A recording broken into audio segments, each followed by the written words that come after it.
ఆయన మాత్రం పరమ ఉదాసీనుడు. ఇవేవి ఆయన మనసులోకి ఎక్కవు. నిర్లిప్తంగా ఉంటారు. ఎప్పుడూ ఎవ్వరి మీద ఎక్కడ ఏ చాడీ చెప్పరు.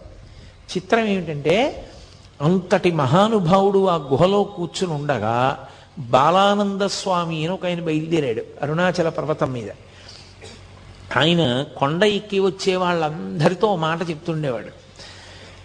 ఆయనకి ఆ విరూపాక్ష గుహలో ఉన్న ఆయనకి నేనే ఉపదేశం చేశాను, నేనే శక్తినిచ్చి ఆ స్థాయికి తీసుకొచ్చాను, నా శిష్యుడే అంటుండేవారు. ఆయన ఎలాగో మాట్లాడరుగా.